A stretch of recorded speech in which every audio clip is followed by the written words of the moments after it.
Well, if you've been waiting for a breakout day from Michael Thomas when it comes to his recovery, you got it. We got all of that and a little bit of lanyard for you on today's episode of Locked On Saints.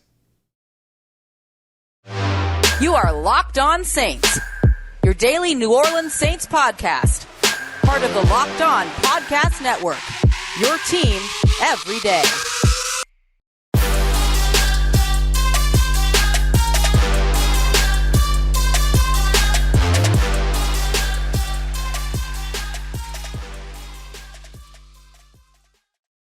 What is good, Who Dat Nation and Who Dat family? Welcome in to another episode of Locked On Saints, your daily podcast covering your favorite team, the New Orleans Saints.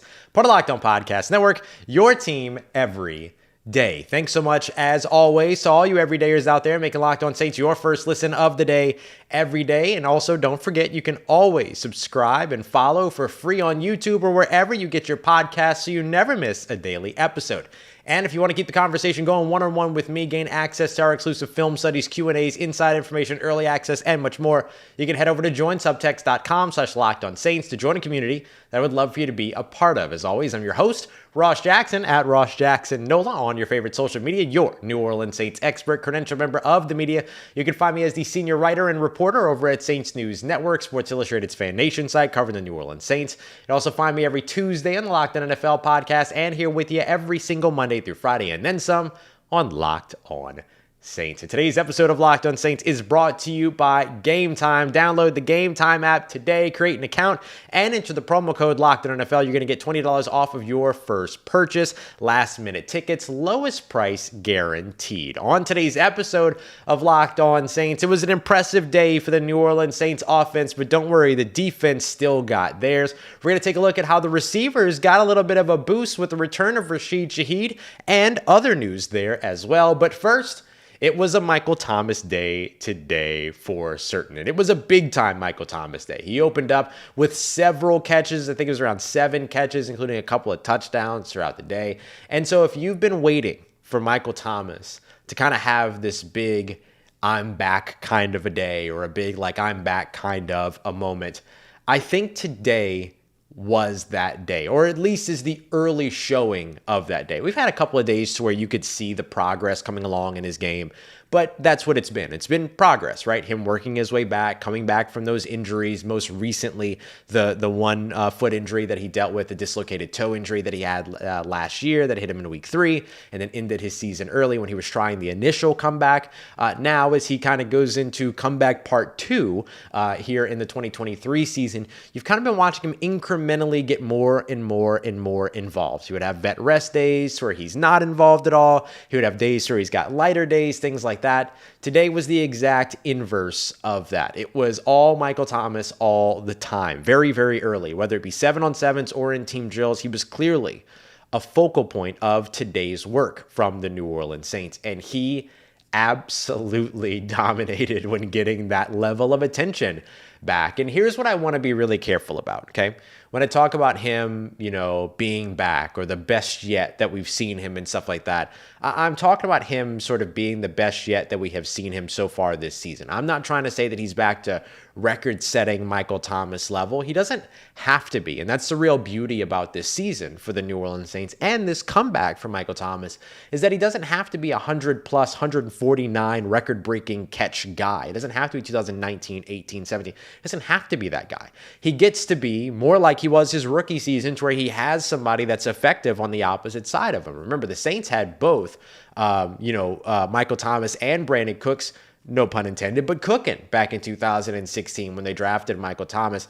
This year, they're coming in and they've got Michael Thomas and they've also got Chris Olave opposite him. They've also got Rashid Shaheed as a part of that. We're watching some of these young guys like A.T. Perry and Shaq Davis make waves all throughout training camp as well.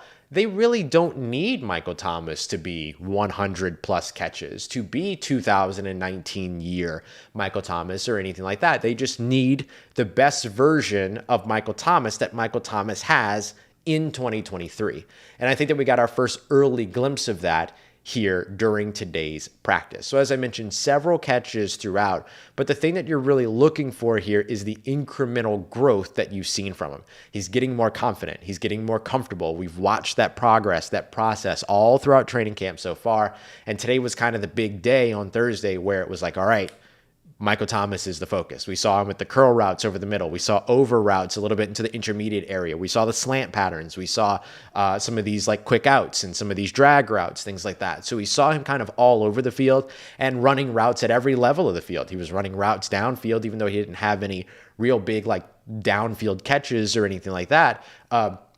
He's still running those routes and he's still creating separation and getting those opportunities. In fact, actually, I think there was one route, if I'm remembering correctly, that it did get downfield with him. So you love seeing all of the growth that's there. And it's funny to talk about growth when it comes to a player that's already a former offensive player of the year, that is a record-setting, record-holding wide receiver in the NFL, that has done all of the things that Michael Thomas has done.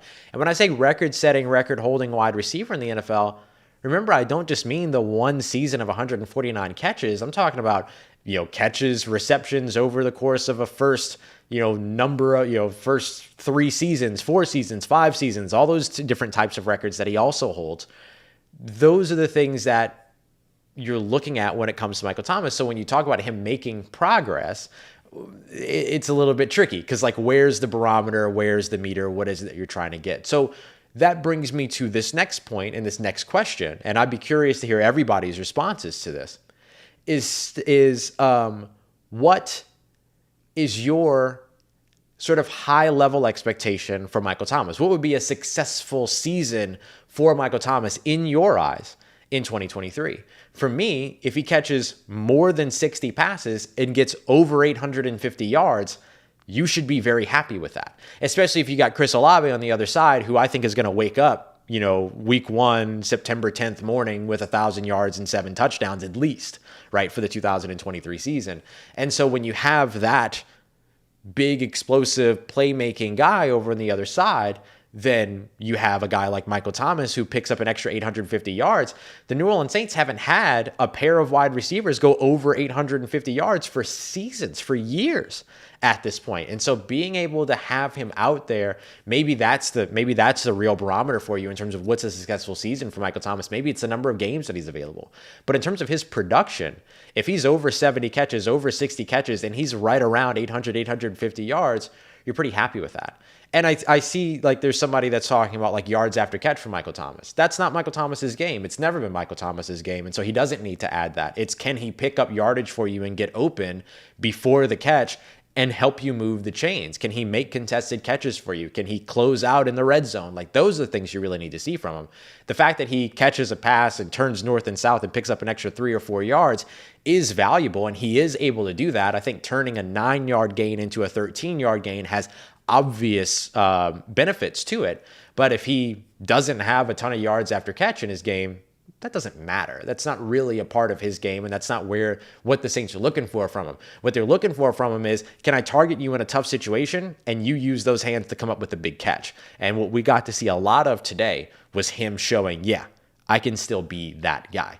And look, it's not just him, it's also the rest of the wide receiver room that's seeing a little bit of a boost. We got the return of Rashid Shaheed today and a young wide receiver that just refuses to quit. We got all that coming up for you as we continue on with today's episode of Locked On Saints, part of Locked On Podcast Network, your team every day. Today's episode of Locked On Saints brought to you by Game Time. What time is it? It's Game Time. Game Time is the best place for you to go when you're looking for tickets to events, whether it be sports events, comedy, musicals, music. If you're looking for concerts, theater, whatever it is, they have you covered. And they've got deals all the way up to the day of the event, including flash deals as well. So you don't have to worry about trying to plan months in advance and all the stress that comes with events. You ain't got to worry about all that. You can get all of your tickets the day of the event if you want to through Game Time. And with their Game Time guarantee, they'll make sure you always get the right price. So if you find tickets in the same section and same row pro for less. Game Time is going to refund you or credit you 110% of the difference. Really, really great stuff there. So make sure you go and check them out. Buying tickets also just takes a matter of seconds, 2 clicks, and you're done. So snag tickets today without any stress with the Game Time app. Download the Game Time app, create an account, and use the promo code LOCKEDONNFL for $20 off your first purchase. Terms apply. Again, create an account and redeem code LOCKEDONNFL for $20 off. Download Game Time today. Last minute tickets, lowest price guaranteed.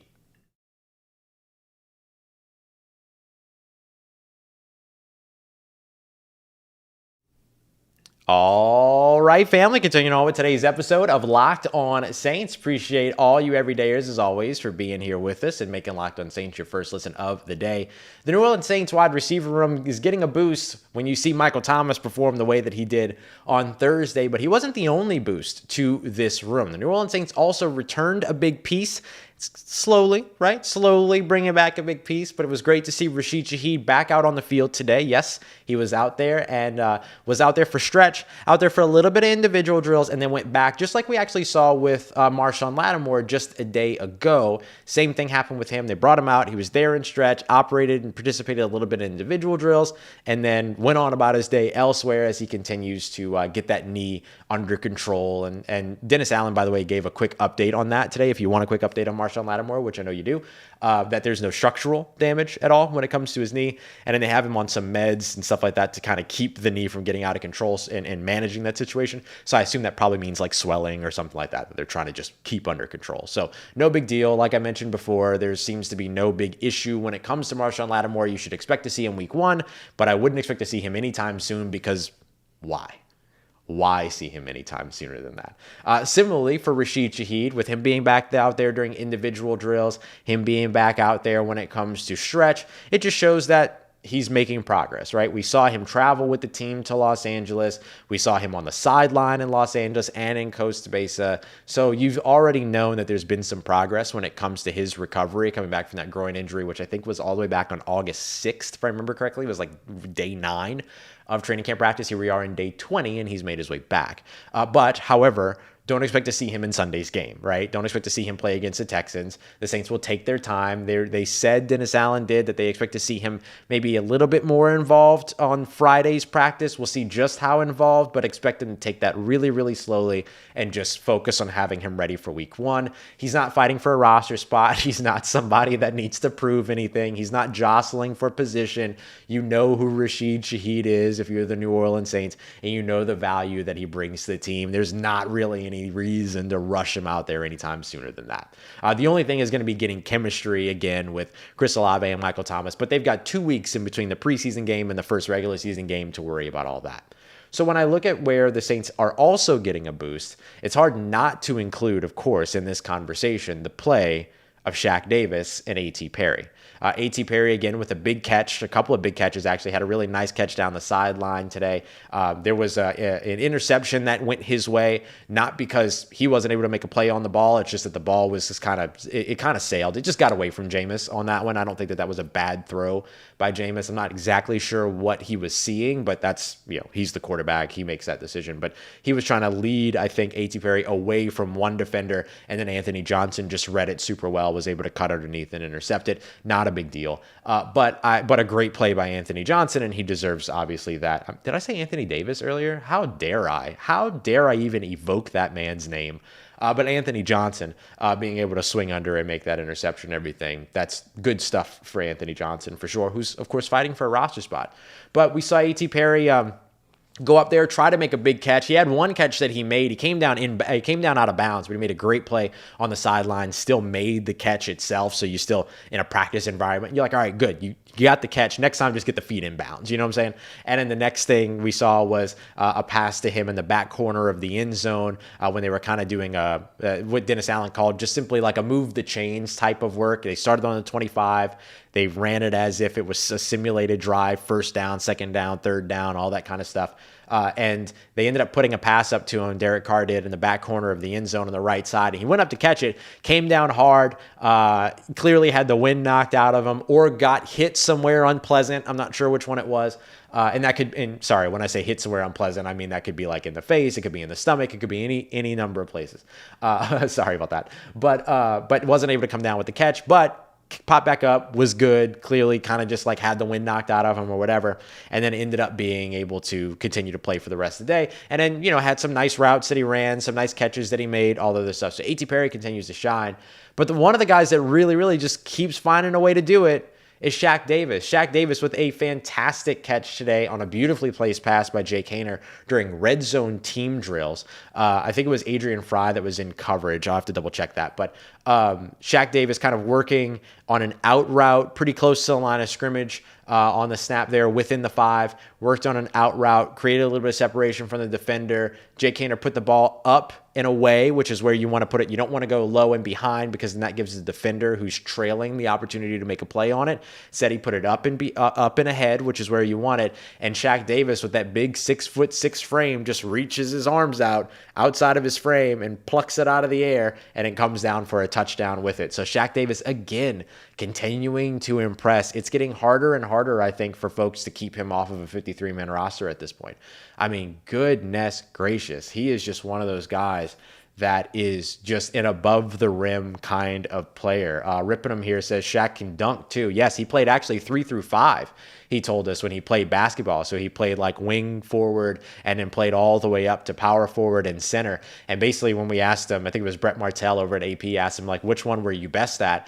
He said he was better at basketball than he was at football, but that any of the positions, it doesn't matter. He can play because he's apparently got a wet jumper too. So the kid can just do whatever he wants out there and when it comes to sports. So it's been awesome. Really, really awesome to kind of watch Shaq Davis just have a moment to where it clicked, right? Like there was just a moment, whether it was during that Chargers game, whether it was during the joint practices, whatever it was, something just clicked for Shaq Davis. And it's like everything just slowed down for him. And now he's just making play after play after play after play over and over again. And it's awesome to watch. And it's really, really good. I mean, look, he's got a path out in front of him. You can consider maybe 4 wide receiver spots locked up right now, maybe even 5 in terms of Michael Thomas, Chris Olave, Rashid Shaheed, Keith Kirkwood, and A.T. Perry. If the Saints keep 6, just like they did last year at wide receiver, I think Shaq Davis is right there. I really, really do. And with Traquan Smith being a guy that hasn't been back out on the field, that's been dealing with his injury and stuff like that, like that has a big impact and opens up more and more opportunities for Shaq Davis to be able to produce and get those reps in practice, but also now be able to also get to a point to where he's, out there getting it all done. So really, really good to see when it comes to Shaq Davis and what he's been able to do so far. All right, coming up next, we're going to take a look at the defense dominating. Well, not dominating, but the defense not getting completely dominated. Like they still got there. So let's get to that here in just a second as we continue on and wrap up today's episode of Locked On Saints, part of Locked On Podcast Network, your team every day.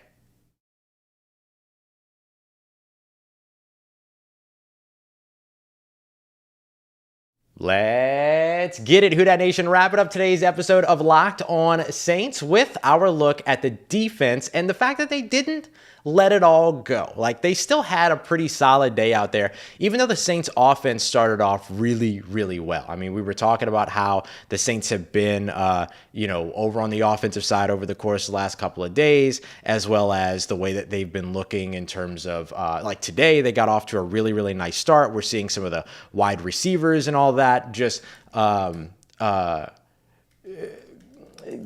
of Michael Thomas like coming to life, Rashid Shaheed coming back on the field, Shaq Davis continuing to make plays, all those kinds of things.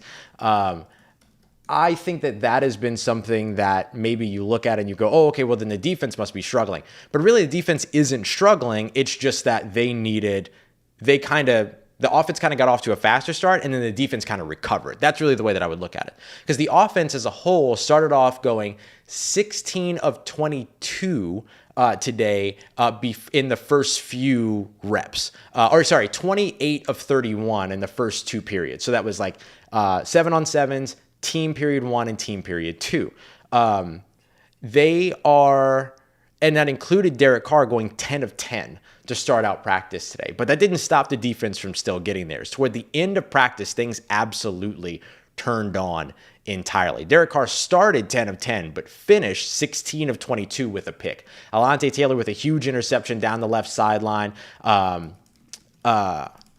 And he was targeting Chris Olave over the top on a deep over route there. And Alontae Taylor was able to get down to be able to cut him off and be able to make a good play on the ball. Got a nice return out of it as well. So great to see that big moment from Alontae Taylor. We're also watching Alontae Taylor return kicks and things like that too. So I don't know if you remember, my bold prediction was that Alontae Taylor would have 2 interceptions that he brings back for a touchdown this year. So him now seeing the field like a returner, I'm just saying, I'm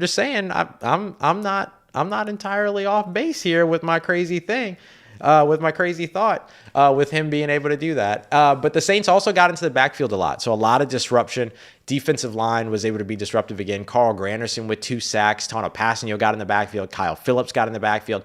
Bradley Roby looked to have a sack as a blitzing slot corner. Payton Turner looked like he had 2 sacks. Pete Werner and Demario Davis got into the backfield. Tano Passanio also batted a pass down at the line. I mean, that was all 3 levels of the defense getting into the backfield and making plays, and that's humongous for the New Orleans Saints. So I love being able to see all of those things. There's someone in the YouTube chat right now who has their name as Shaq Davis that says, "I be making plays, give me my flowers." And I know that this is not actually Shaq Davis because Shaq Davis is in meetings right now, but I will tell you right now that if that were Shaq Davis, I would happily give you your flowers because you deserve them. You've been outstanding over the course of this past week. That is so funny, and I love people's commitment.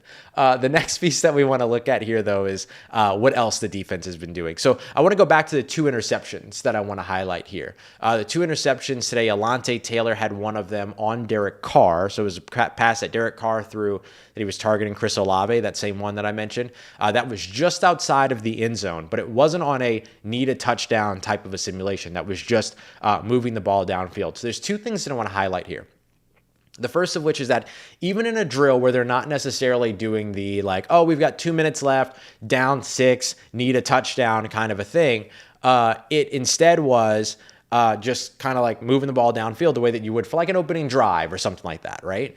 But what I love about it is that Derek Carr still took the shot to the end zone at one point, probably about 30, 40 yards out. So the 2 things that I highlight here are A, fantastic coverage by Alontae Taylor, who was playing man-to-man coverage on a crossing route, which is really tough to do on a route that crosses the field because you get forced into a trail technique, and it gives the quarterback the opportunity to just be able to kind of lead the receiver and be able to get the ball into the front corner. But the fact that Alontae Taylor was able to trust his speed against a very speedy opponent in Chris Olave, pick up that ground, get under the ball, make the interception, and then be able to still return it as well is very impressive on Alontae Taylor's part. That's a huge play by him as a guy that's still fighting for that cornerback 2 spot, which hasn't, at least to my knowledge at this point, been settled at this time. So I think that making a play like that is obviously really, really important for a guy like Alontae. But the other piece of it is you love the aggression by the Saints to say, all right, well, we don't have to nickel and dime down the field. Chris Olave is somebody that you can load up and take a deep shot and be able to maybe be able to connect on that. So I love being able to see all of that part of it as well. And the only reason really that this all happened, and this is kind of that symbiotic relationship that we talk about all the time between the defensive line and the secondary. Derek Carr, if he throws that ball earlier, he's got Chris Olave easily, right? He just leads him to the back of the end zone, and then, Chris Olave leads the way there. But because of the disruption of the defensive line, Derek Carr wasn't able to step up to force that to create that throw. So he had to step into a different throwing lane, therefore meaning that it took a little bit more time for him to be able to load up and get the ball out. So you have the defensive line that is getting that initial pressure that keeps Derek Carr from being able to unload right at the time that you would expect him to, right, and be able to meet the timing of the play, disrupts the timing, moves him off of his spot, delays the throw, gives Alontae Taylor the time to gain some of that ground, get the ball out deep, and then because he had to wait, Alontae Taylor is able to gain on it, pick up that ground, and pick the ball off. So it's a little bit of a 1-2-3 type of a thing. Great stuff from the defensive line, great stuff from the New Orleans Saints offense and being willing to be, aggressive in that situation, and then great stuff by Alontae Taylor individually for being able to go down and make that interception. But Derek Carr just couldn't get enough under it, didn't put enough under it, didn't get the ball out on time. Those things are going to equal interceptions. So that's a good nod for the New Orleans Saints defense. When it comes to the Jameis Winston interception that was thrown to Anthony Johnson, that one was targeting A.T. Perry, a similar route crossing over the top, but Anthony Johnson wasn't in trail technique. He was just playing zone. I think they were playing zone on that one, on that side of the field. And so Anthony Johnson was able to come down and be able to pick that one off. I kind of talked about it. I think Jameis was trying to lead AT away from one defender, and then Anthony Johnson capitalized on that as being the defender on the opposite side of that, and it was able to undercut and be able to pick that one off and make the interception. So I don't really put any fault on anybody. I just kind of give I give Anthony Johnson a lot of credit for being able to make that pick. And so him being able to kind of see that role and then make the interception, that's huge for a guy like Anthony Johnson who's fighting for a roster spot and fighting for an opportunity there. And the thing that I really liked about that is that oftentimes when we see the New Orleans Saints in those, those 2-minute drill situations, we see them play a lot of soft coverage in zone and then kind of try to play the bend, don't break thing. But this was one where when they played in zone, they had enough switch off, enough communication that Anthony Johnson was able to come down, crash down, and make that play, get that interception. That, to me, is a big shift from what we have seen from this New Orleans Saints defense, which has been a little bit more like keep everything in front of you, keep everything in front of you. And then instead, this one was, all right, take advantage when they don't keep it in front of you. And we haven't seen that super often from the New Orleans Saints defense, especially last year in terms of converting that into a takeaway. And then here is that situation for you. So I would call both of those interceptions takeaways more than I would call them giveaways. And that's great news for the New Orleans Saints defense. And honestly, it's a great challenge to the New Orleans Saints offense, who will have an opportunity to bounce back and practice on Friday, tomorrow, in the Superdome. So that's going to be a lot of fun, and looking forward to that tomorrow.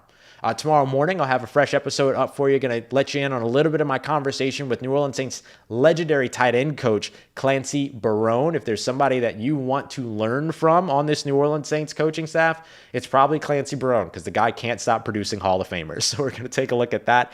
And we're also going to take a look at Dennis Allen on building a roster. So we got some really good stuff, including some clips for you tomorrow. So I appreciate you very much for coming through for that episode tomorrow morning. And I appreciate you, as always, making Locked On Saints your first listen of the day, every day, as always. Of course, we'll also have a second live show for you tomorrow right after Saints practice, once I get back home, after a couple of things following New Orleans Saints practice in the Dome. So I appreciate y'all, as always, and I thank you very much for making Locked On Saints a part of your day, part of your routine, for saying yes to me and the show. As always, if you see me, please say hi. And if you've got any other questions or need anything else around your New Orleans Saints in between these episodes, make sure you follow me on Twitter at Ross Jackson, NOLA. Hit me up. Let me know how the family's doing. Let me know how you're living. Let me know how you're momming them. And trust Who Dat Nation, I'll holla at you.